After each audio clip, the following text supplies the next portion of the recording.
Sunrise.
FM Sunrise.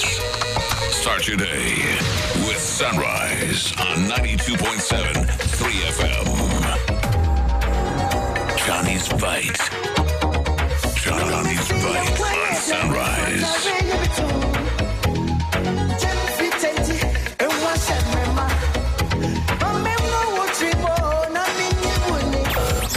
FM Sunrise.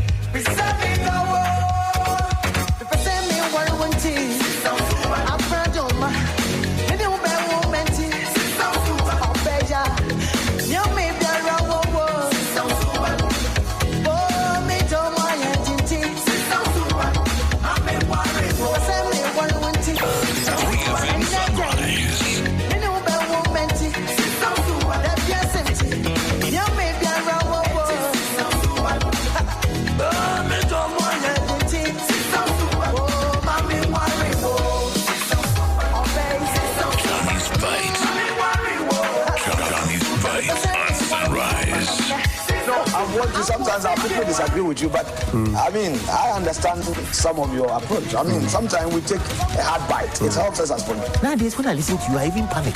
Why? Hey, why do you panic? The way you, Papa, you know Papa.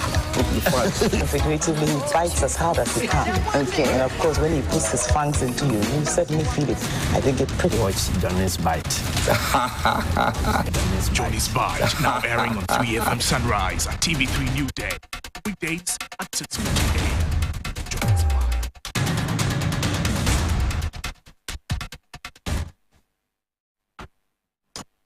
Bismillahirrahmanirrahim. Sometimes our people disagree. Alhamdulillah Rabbil Alameen, Hasbanallahu wa ni'ma wakil.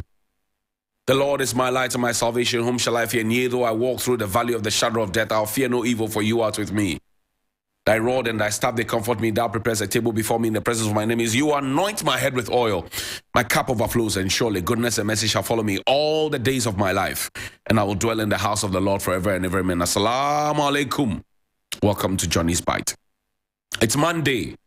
And I must mention that we were in Amfuega over the weekend for the funeral of my late colleague, Francis Boche. And in Amfuega, I saw the Jubilee House, constructed in 1888. I'll show that to you sometime later. I've shared the photo with Selwyn.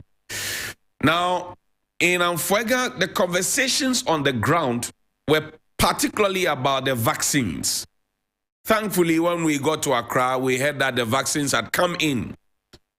Sometime last week when I mentioned the vaccines, and the week before when the minister snubbed Parliament and failed to appear before Parliament, I mentioned the vaccines. As usual, people within government and people who are sympathizers of the government came out to say I have an agenda against the government because I'm speaking about vaccines for children who cannot speak for themselves.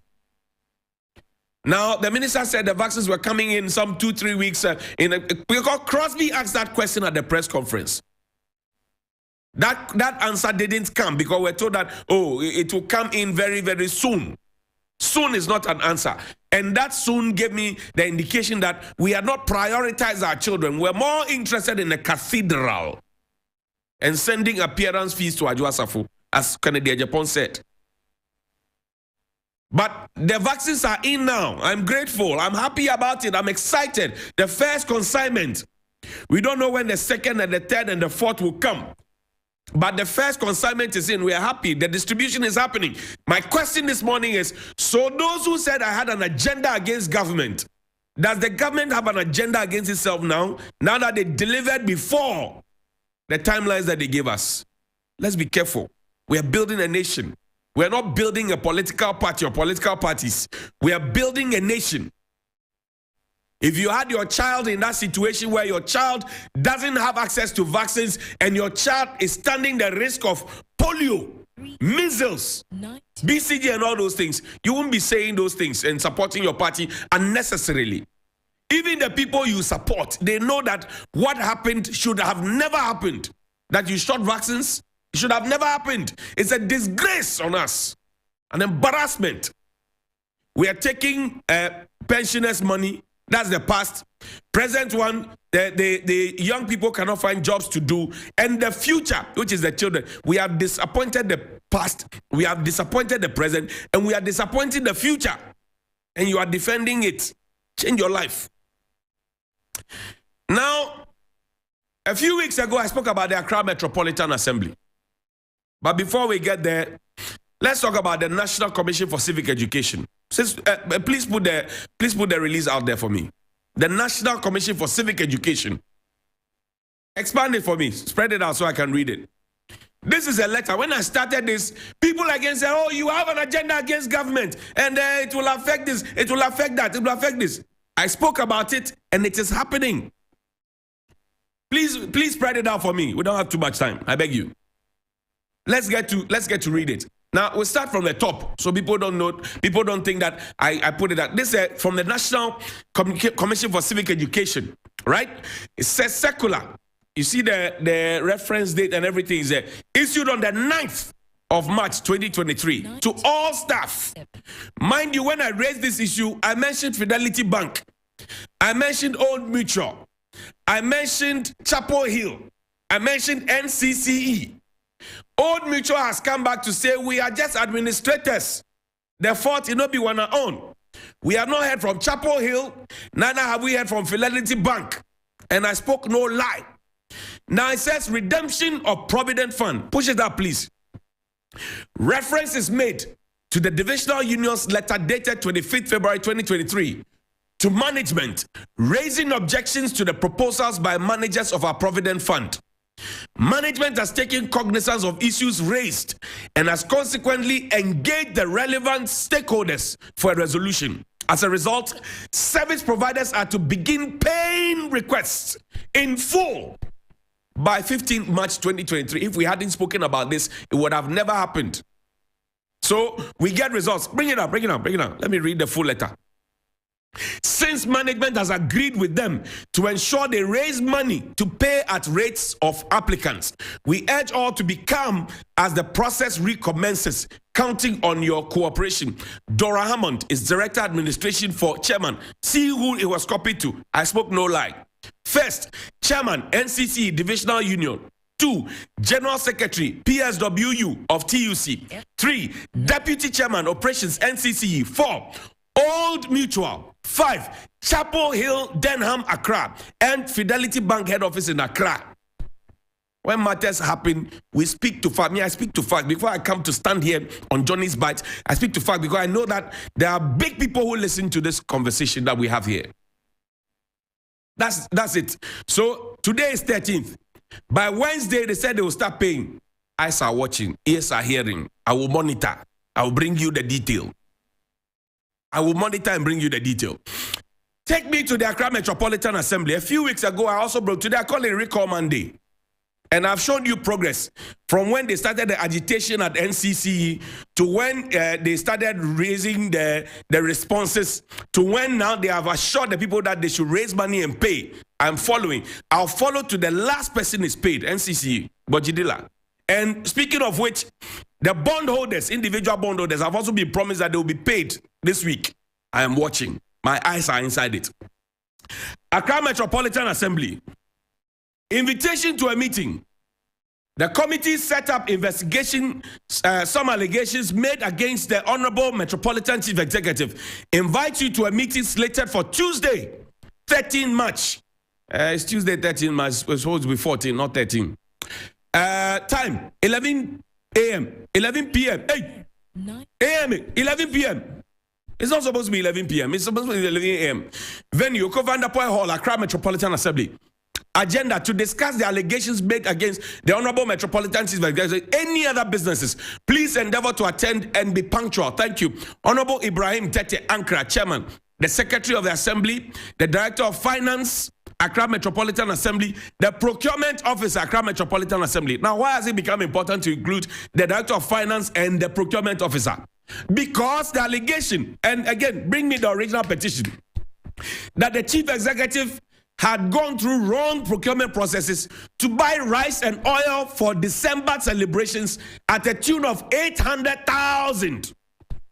That the mayor's son is now the deputy mayor de facto, even though he's a staff of local governance. The question I ask is, has he been posted there to the AMA, and what has he been doing there? There's also allegation that the mayor has been traveling with a whole entourage with people, and there is no proper benefit to the assembly. I'm regurgitating the issues. And then also the fact that there are no key projects to show since Madam Elizabeth Saki took over the reins of power from Nia Jesowa. So these are the matters and many others. Question: did the mayor appear before the committee that was set? Because the committee requested for an extension up until the 18th. They were supposed to have concluded their work by Friday last week, and then last 2 weeks, and presented the report by Tuesday. That elapsed. Now they're asking for extension until the 18th. I am watching and monitoring. Because when allegations are made against people, you don't just carry the allegations. You also monitor to hear the responses of the alternative pattern. Give the other party a chance to speak. This is AMA. And very soon I'll be getting into the different assemblies. And I'll be unearthing for you the things that are happening in the assemblies. If you're a chief executive, don't worry to be covering up. I already have the documents. Don't worry. The documents that you want to cover up because I've said this, don't worry. I already have them. So slow down. Like I had the NCCE documents, slow down. I have them already, so slow down. I have the documents already, and we will follow through. So this is to the AMA, the committee, and the assembly, that the public's eyes is on you. We are watching. Is it true that we spent 800,000 to buy rice and oil in December, when we were told by the government that we should not be engaging in such? We want to find out. Is it true that the mayor has been traveling up and down and there's no benefit? She has a right to answer. Is it true that the mayor's son is not the deputy mayor? Is it true?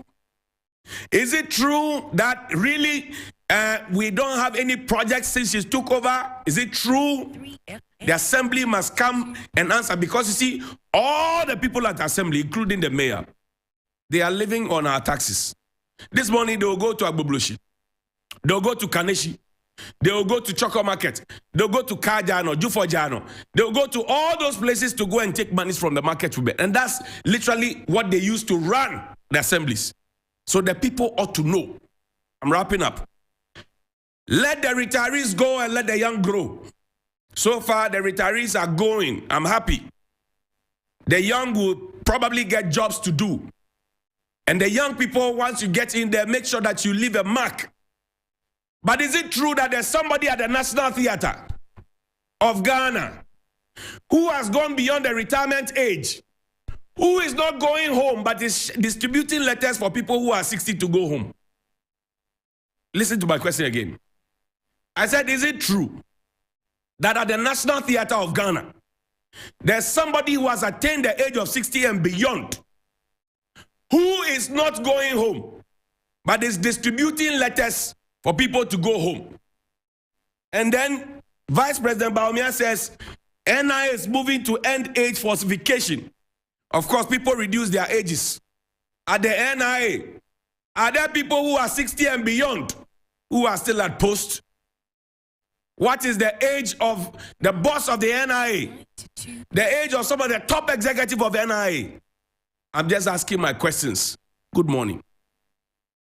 with you, but I mean, I understand some of your approach. I mean, sometimes we take a hard bite. It's, I've watched you. Sometimes our people disagree.